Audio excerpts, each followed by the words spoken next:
Ampitomboana ho anareo ry havana ny fahasoavana sy ny fiadanana avy amin'Andriamanitra ray sy Jesoa Kristy tompontsika. Miarabana ny sampana lela kristianina amin'ity andro manokana manerana ny efitsikema izay hitoranam-bavaka ny sampana ity sika ry havana eto amin'ny fitandremana. Manaraka hatrany aloha hevitra hoe miasa ao amin'ny mino ny fanahy masina. Ny ten'Andriamanitra izay hotoriana amintsika ary anio dia izay hita ao amin'ny bokin'ny Mpitsara. Ny Mpitsara toko fahenina, ny andinin'ny 7:30 ka hatramin'ny andinin'ny 100 efa novakiana tamintsika teo izany. Tantaran'ny Gideona, ampany amin'ny tantaran'ny Gideona io. Ny teny hoe Gideona dia manana hevitra hoe mpiady mahery, na koa hoe mpijinja hazo. Izy dia zanaka mpisoritsampy izay rainy no mitana izany altaratsampy izany. Nefa koa dia izy ihany no nandrava an'io altaratsampy ny rain'io.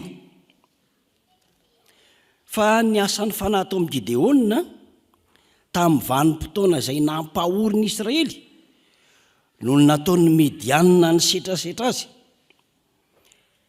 dia nahatonga ny Gideona hitarika ka ho tonga mpitsara eo amin'ny tantaran'ny firenen'i Israely. Ohatra amin'ny andinin'ny 12 toko faheniny ity, Gideona mangina miafina mively vary mba hafenina Midianina, mangina. Eo amin'ny andiny 17 Gideona nanana fahasahiana nangataka famantarana raha Andriamanitra tokoa io miteny amin'io tamin'izay vanim-potoana izay. Ary ny andiny 17 aza dia milaza fa Gideona dia nanaiky andrava ny sampiny rainy rehefa niran'Andriamanitra asan'ny fanahy masina. Noho izany tazana atao amin'ny Gideona ny mahalela mahery azy, vonona hifanatrika amin'izay mety ho mampahory ny fireneny. Ary eto amin'ny andiny 430 dia mazava tsara ny filazan'ny soratra masina fa voatsindry ny fanahin'i Jehova i Gideona. Hiasan'ny fanahin'i Jehova, miainy ny feo ny fanahin'i Jehova, manaiky ny fiasan'ny fanahin'i Jehova.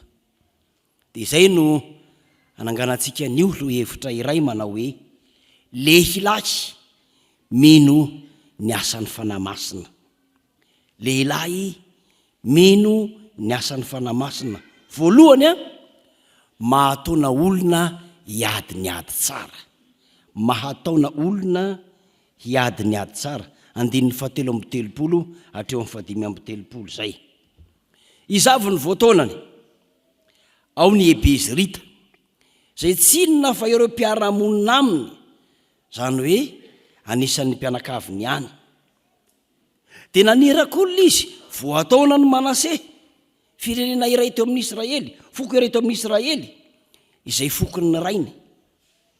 Nanarak'ireo rehefa nanirakolona izy voataona ny Asera, ny Zebolona, ny Naftaly, avy ny tsena azy. Zao hoe vokatr'ilay asan'ny fanahy na ny rahan'ny olona dia lasa nisy fifaneraserana ngeda be, izay endriky ny fahataoman'olona nataony Gideona. Samy hafa fiaviana fa tsy afaka mifanary, voataona ny olona manana ny fanahy masina. Ary tsy mora zany hoe mampivory ny firenen'i Israely zany ry havana amin'ny fotoana mamay tahaka izao mahazo ny zanak'Israely zao.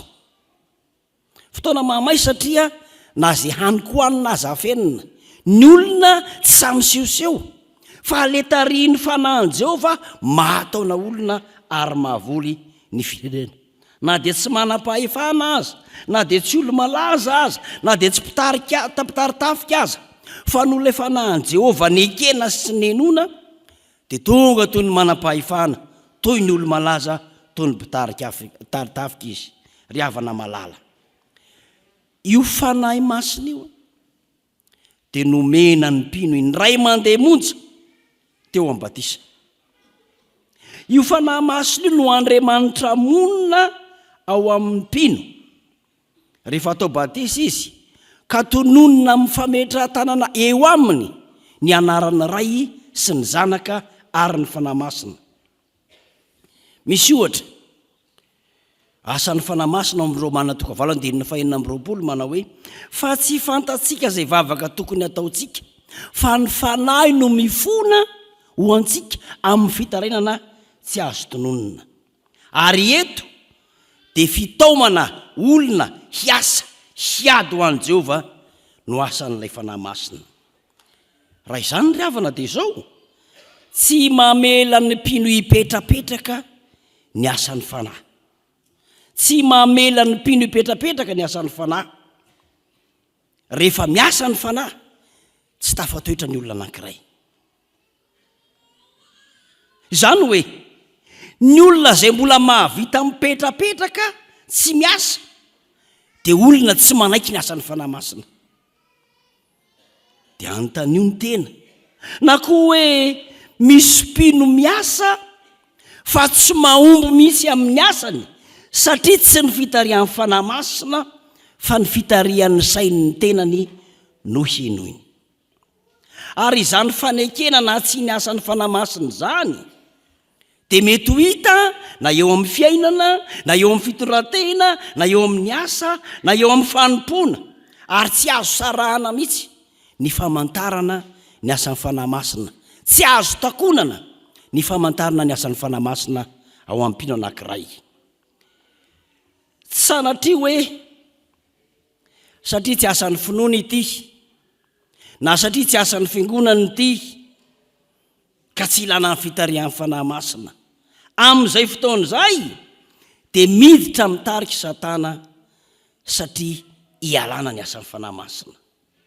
Dia tonga Satana indray no mitarika ka mahatonga na dia ny mpino azy tsy miaino, tsy mandray, tsy manaiky ny asan'ny fanahy masina hivily lalana ho any amin'ny fahaverezana. Zay le hoe mitarika eto, mahatarika rehefa asan'ny fanahy ary miainga sy manainga ny tena hanao zavatra. Ny tena no mitarika rehefa hiasan'ny fanahy masina, ka ny voalohany zay tarihan'ny tena dia ny tena ihany. Io no tarihina voalohany io. Ary mampieritreritra misy tenan'Andriamanitra ity rehefa ekena tokoa fa asan'ny fanahy masina mahatarika. Ny olona rehetra manana ny fanahy masina dia hiasan'ny fanahy masina, fa mahatarika ny tenany ve izy amin'izay fiasan'ny fanahy masina ho amin'izay. Izaho mitarika ny tenako, izaho mitarika ny masoko sy hijery izay mitarika amin'ny fakam-panahy, izaho mahatarika ny sofoko tsy hiainy teniteny foana, izaho mahatarika ny vavako tsy hiteny zava-mahameloka, izaho mahatarika ny tongotro tsy handeha any amin'izay tsy akasitrahan'Andriamanitra, izaho mahatarika ny tanako tsy handray zava-boaozina, izaho mahatarika ny kiboko tsy hinana ary tsy hisotro izay tsy akasitrahan'Andriamanitra, ary izaho mahatarika ny saiko hevitra tsy mifanohitra amin'ny sitrapon'Andriamanitra. Izany ny olona tarihan'ny fanahy masina mahatarika ny tenany, tahaka ny Gideona tarihan'ny fanahy masina nahatarika ny fireneny. Izaho mahatarika ka maharesy ny momba manontolo dia etiko miady amin'ny fahavalon'ny devoly, fahavalon'ny mahazanak'Andriamanitra. Ary koa ny asan'ny fanan'Andriamanitra rehefa avy mitarika ny tenako dia mitarika ny hafako ho tonga zanak'Andriamanitra, ary izay zanak'Andriamanitra dia mitarika ny tenany tahaka ny fitarihana nataon'ny fanahy tamin'ny Gideona.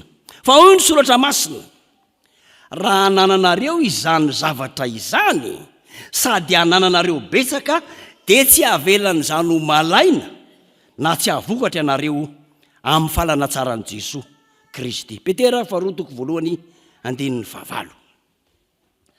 fa manaraka ry havana ny lehilahy minony asan'ny fanamasina faharoa sa miantso an'Andriamanitra hanamarina ny teniny sa miantso an'Andriamanitra hanamarina ny teniny zany hoe makatoky. Andiny 5:30 hatramin'ny 5:50.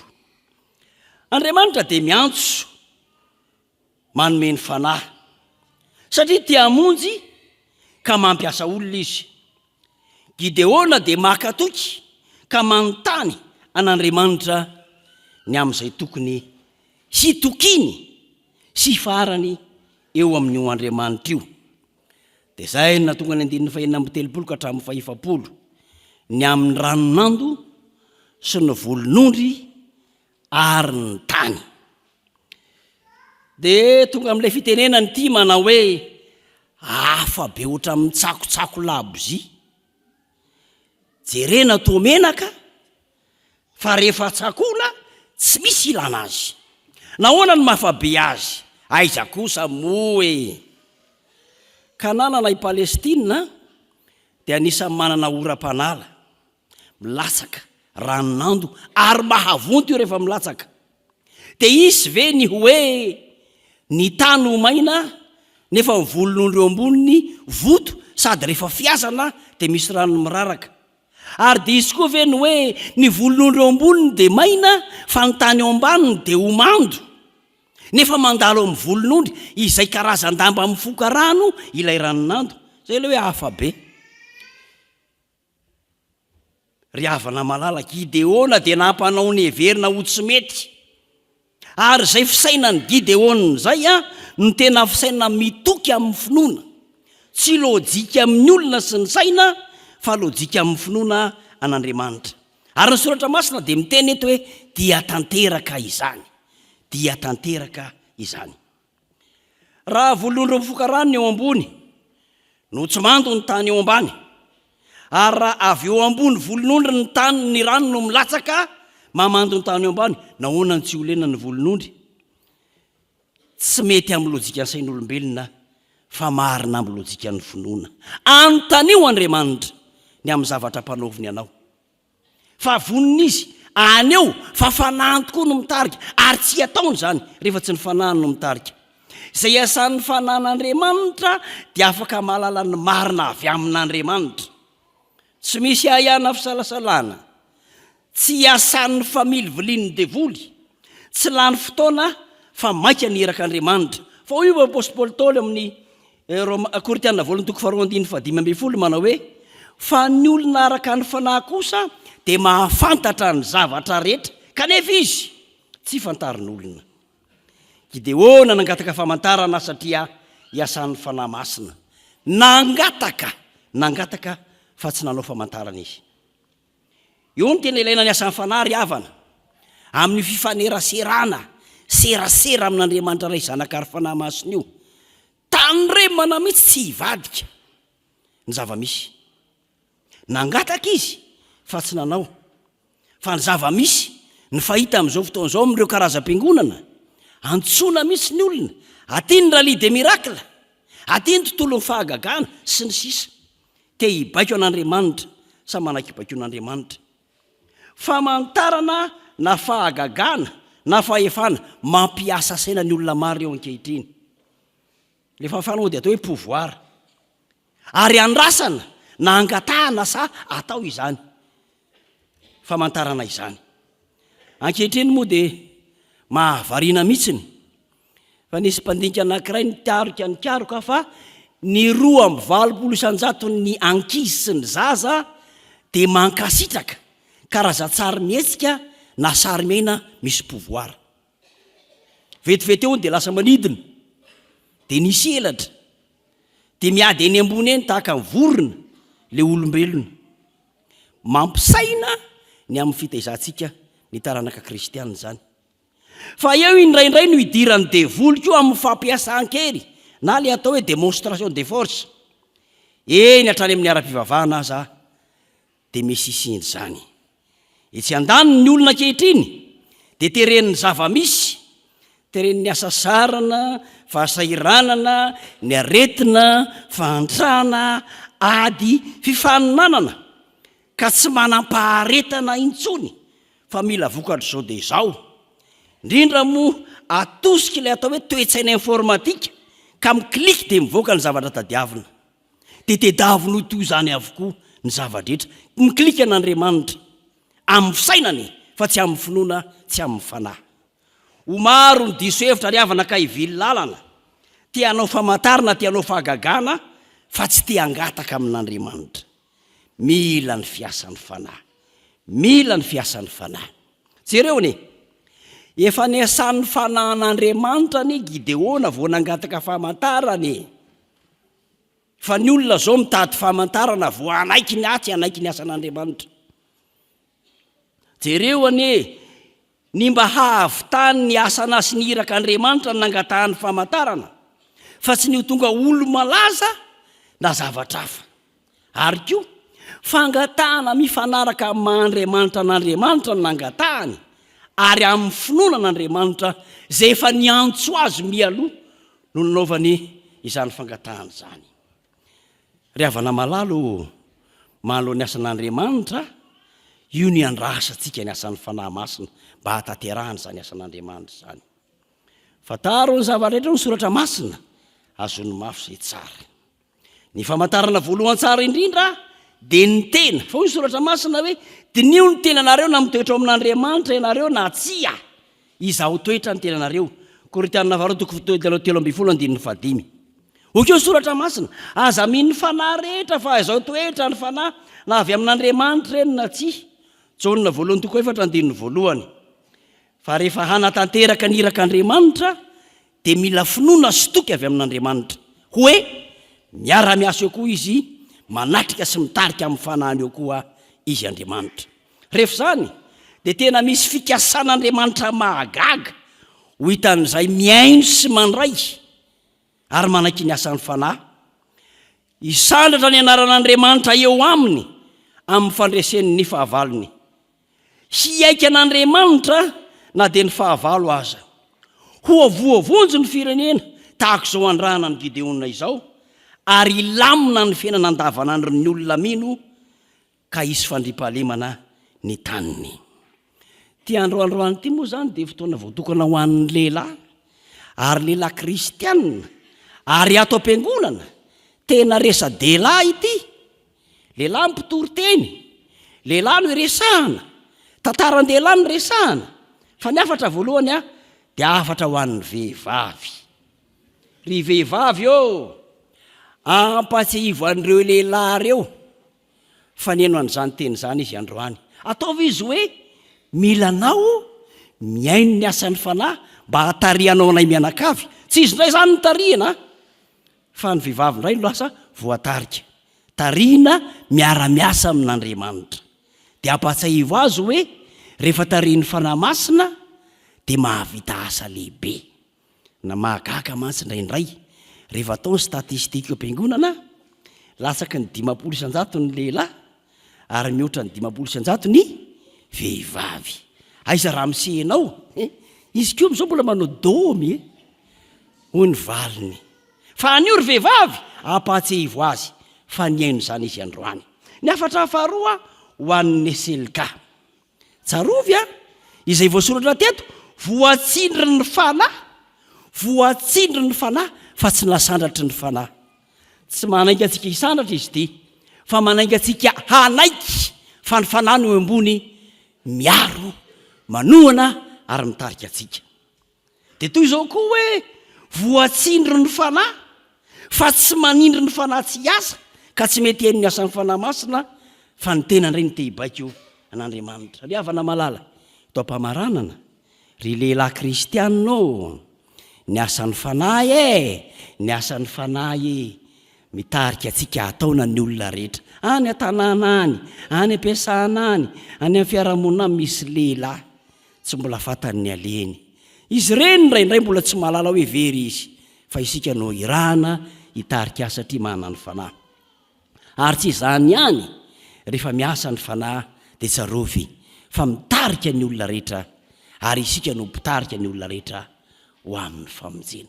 Teo an'Andriamanitra ny voninahitra ho amintsika ny fiadanany. Amen.